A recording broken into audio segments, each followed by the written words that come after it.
Welcome back, folks, to another episode. It is 2015, and Tom and I are back with another list of marketing trends for this year. So, as a lot of you know that have been following us for the last few years, last almost what 8, 9 years, I don't know. It's been a while.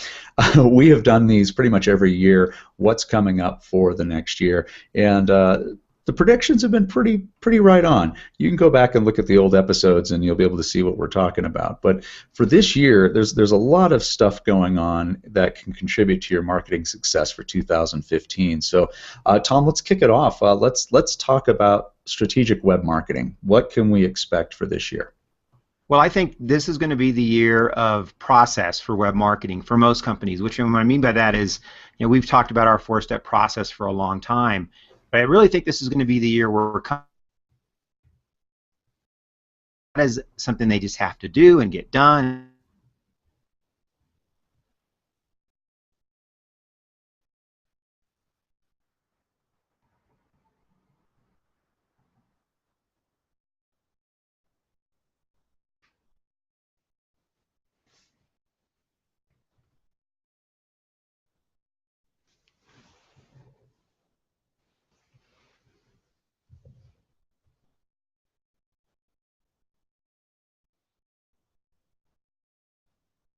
I think we got an infamous Google glitch right now.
We had an internet glitch. I think we're back now. I think we're back. Yes. Okay. Okay. And what I was talking about, actually, what I was talking about was this concept of responsive design websites, and I think that it's going to be critical, actually, to make Google happy to have a responsive design website, because, as I said, the guidelines for Google now is that your website content has to be consistent on any screen size.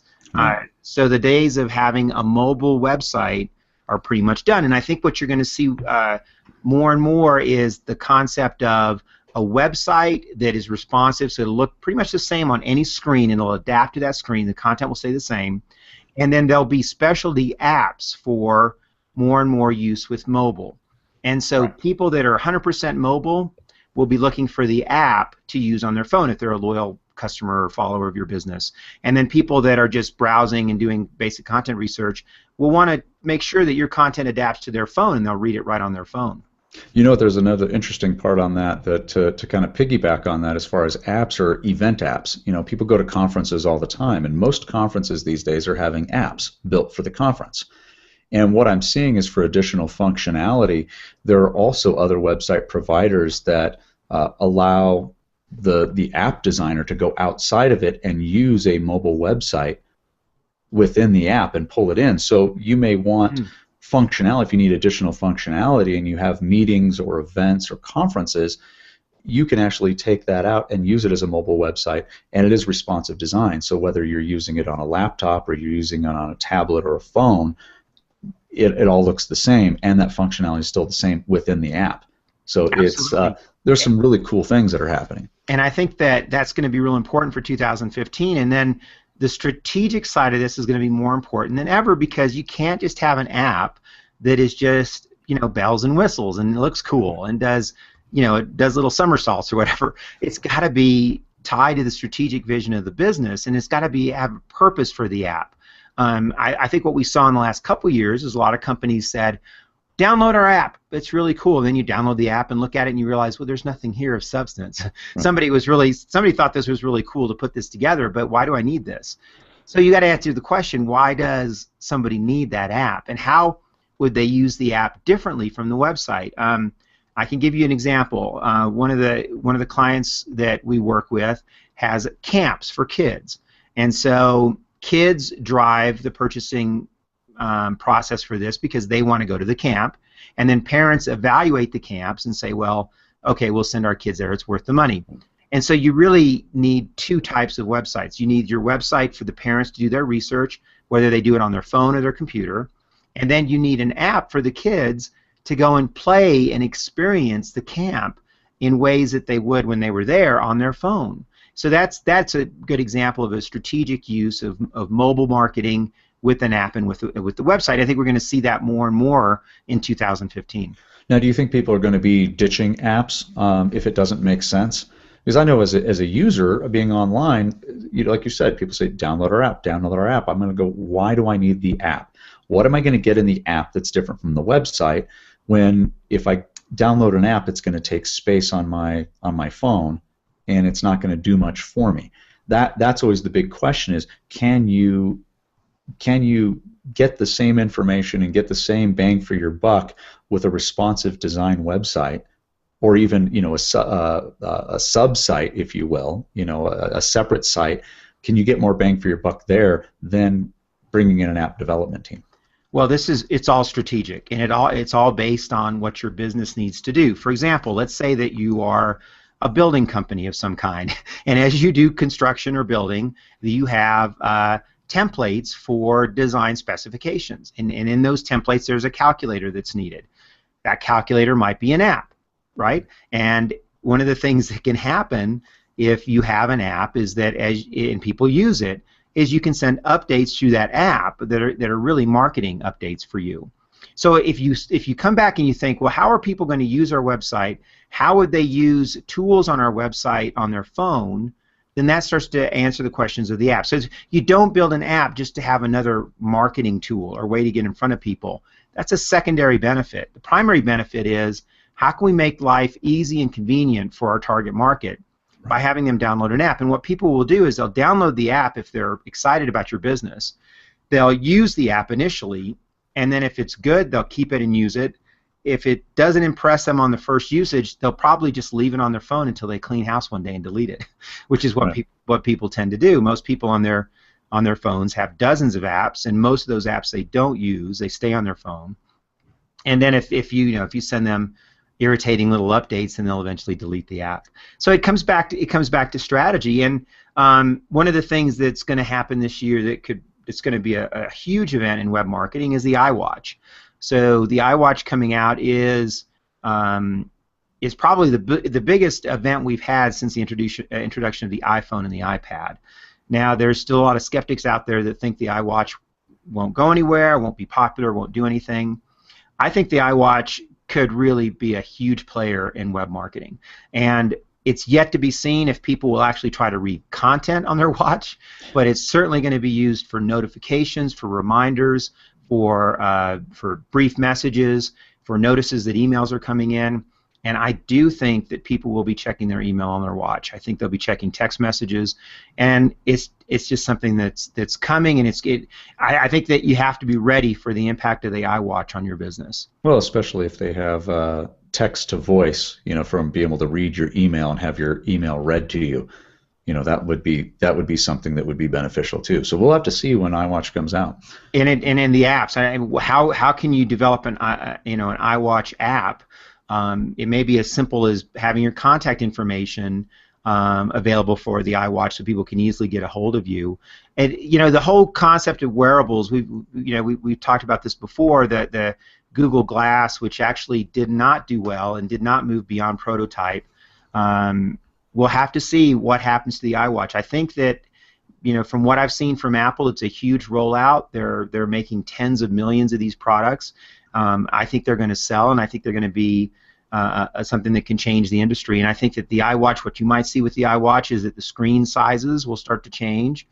Some people will actually wear a larger screen right on their wrist, and so they can be doing a whole host of things and be totally mobile, but have access to the internet and have access to information. Well, speaking of having access to information, let's talk about Google and SEO for a minute. Where is that heading? Well, one of the things that I've done in my career is try to understand what is important to Google. And one of the things to think about with Google is that if people stopped using Google, Google would be out of business. And there's nothing preventing people from using Google. They only use Google because it's easy, convenient, trusted, and it produces a search result that makes them happy. Well, and you don't know if it's still trusted, though, because sites like DuckDuckGo and these other sites that don't track you or give you ads start to come up, and that becomes their competition now, especially with all the privacy issues. That's right, and Google definitely is one of the biggest marketing companies in the world. They are trying very hard to get access to your entire information as a consumer, so they can market to you in very smart and effective ways. And so Google fears that. Google fears that people will abandon ship and go somewhere else. And I think that still is a viable threat to Google, and they should be afraid of that. The thing about SEO, so there's two components to SEO. One is where do people search and how do people get information. One of our earlier podcasts we mentioned a trend that people would be searching less on Google, and in fact they are searching less on Google. They're searching through Facebook and through other sources. They're searching through their trusted website network. Like, for example, they're searching on Amazon for products that they want to buy. And so Google, I think, understands that and is trying to get people back in. The problem with SEO, to the second part of this, is that we try to get websites found in Google search results. And that is becoming more and more difficult every single day. Websites that are entrenched in the Google search results tend to stay there. And it's very hard to get movement one way or the other. And if you can't be found in a first page search for Google or the top 10 results, you're not going to be seen. And so this whole concept of SEO now is a big challenge. And so what's going to happen more and more in 2015 is that people are either going to try AdWords by city, by select demographics, so the click-through charges are less, or they're going to go with a very broad net for SEO, which means they're going to have a lot of blog posts with a lot of keywords and a lot of variations on their keyword themes. Now, if they do this, they can still get traffic in and they still can be successful. But in 2015, it's never been more difficult for someone to launch a new website and really gain a lot of traction and get good search results. So what are we looking for? Let's go into social media here and bounce into there. What is going to be happening with social media and e-commerce and email marketing? Because I'm starting to see a resurgence in email marketing. I think email marketing is still a great way to market. It's super cost effective. We've talked about email marketing many times in this podcast, and the fundamentals apply to email marketing is you have the right strategy, you have emails that people want to read and share, and you have a loyal group of followers that can't wait to get your emails or blog posts. That's still very, very important. I think that what's going to change in social media is it's going to be basically more of the same but more entrenched, and I think that companies are going to view social media as a necessary evil, and I say that because they're going to have a hard time measuring results from social media, but realizing that they have to be there, they have to post, and they have to engage, but they're going to be constantly scratching their heads going, is this doing any good for us? Are we actually seeing sales from this? Well, you're not going to be able to measure those sales. You're just going to need to know that you have to be out there in social media, you have to have a positive brand experience in social media, and you need those links coming back to you for SEO and for content distribution. It's probably more like your branding campaign is no longer on TV and on billboards, it's now on social media.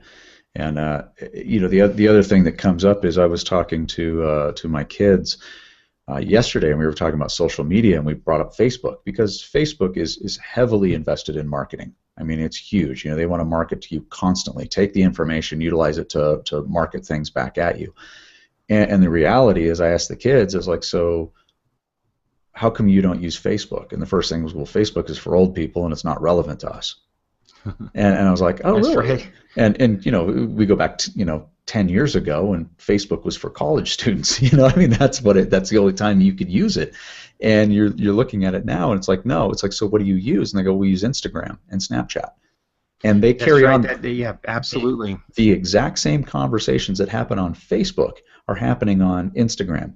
A photo gets posted, they have a conversation on that photo, and they move on, and it's on to the next. It's not like it stays. It's like, yeah, that photo might be in the photo stream, might get deleted later, but they're on to the next thing. It has nothing to do with marketing. It's like, if you market to them, you're irrelevant. So it's a very, very interesting concept, and I'm kind of interested to see where it's going next. Well, one of the things that has happened in social media that I actually didn't predict is this concept of so many social media sites. I mean, you see websites now with 6, 7, 8 social media links on their home page, and I'm thinking to myself, really? You have to have that many social media networks? I don't know. I mean, I guess that if it's good for SEO, you'd want to do it. If it's good for content distribution, I just know that social media is seen really as a necessary evil. In fact, it's hard to measure results, but you need to get the content out there and the information out there. Yeah.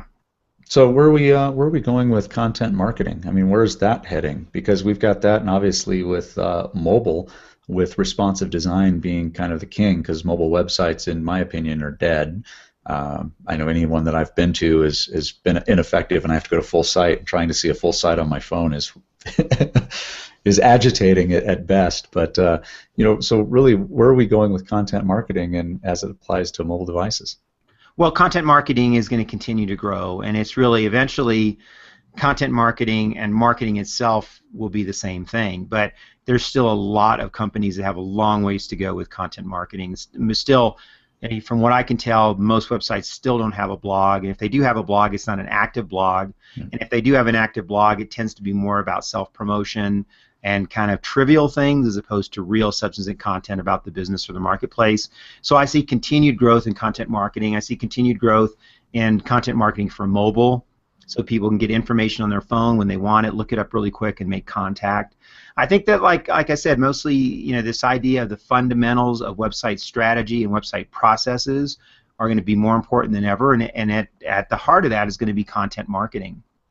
And speaking of fundamentals, it's always easy to go back, but we have all these podcasts. We've got, I don't know how many, hundreds of podcasts. Over 100, definitely. Going back, but let's face it, to sit and listen to all of those podcasts can be quite time-consuming, and there's actually an easier way to get all of that information. And Tom, it's in your new book, Winning the Website War. So that's something, folks. You definitely want to pick up a copy of that. Can you give us like a quick 15-second elevator pitch on that book?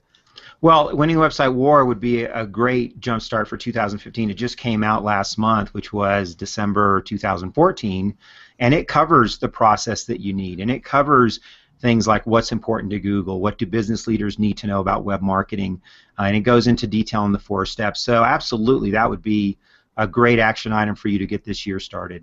So speaking of action items, what are the other action items for our viewers and listeners today? Well, I think that every year, if you're in marketing or in sales, I think that every year at the beginning of the year, take a look at like this podcast, the trends that are happening, and use that to set priorities for 2015. Think about the Apple iWatch and look at your data and your stats and see what's happening there. There's going to be capabilities for people to pull up websites on the iWatch, so keep an eye on that and see how it impacts your business. At the top of your list for 2015 should be a responsive website design, either through coding, manual coding, or through one of the excellent WordPress templates that are out there that make it so easy for you to do. And then implement the content marketing strategy, and I think most of our listeners have been avoiding that or putting it off because the biggest procrastination around web marketing is writing content. Yeah. It's just hard to find people that like to do that, and we put it off. The good news is there are people out there that are willing to write for you if you give them direction, and what you need to do is set the strategy. And then finally, get a copy of Winning the Website War. You can find it on Amazon and all the major online resellers and booksellers. Well, thanks so much, Tom. And if you have some other trends that you have seen or what your insights are for 2015, we'd love to hear about that too. You can always shoot us an email at info@intuitivewebsites.com. Thank you so much for joining us again for our podcast.